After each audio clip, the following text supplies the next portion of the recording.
एक समय की बात है, एक गांव में एक भूतिया घर था।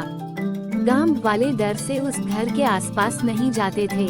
गांव वालों का मानना था कि उस घर में एक जादूगर लड़की की आत्मा रहती है। एक दिन गांव के कुछ साहसी बच्चे उस भूतिया घर में जाने का और उस घर में घूमने का फैसला किया। बच्चे जब घर के सामने गए तो देखा सिर्फ खिड़की खुली हुई है और वे सभी उसी खिड़की से अंदर चले गए।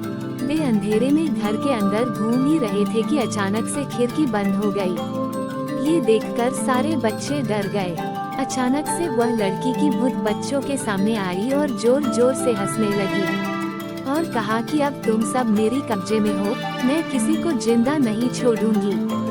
बच्चों को डर के मारे कुछ समझ नहीं आ रहा था, लेकिन फिर भी वे हिम्मत नहीं हारे और सब एक साथ मिलकर बाहर निकलने का रास्ता ढूंढने लगे। ढूंढते ढूंढते एक बच्चे को एक पुरानी किताब मिली जो कि एक जादुई किताब थी और उस किताब में एक जादुई मंत्र लिखा था जिसके उच्चारण करने से वह भूत घर से दूर भाग सकती थी।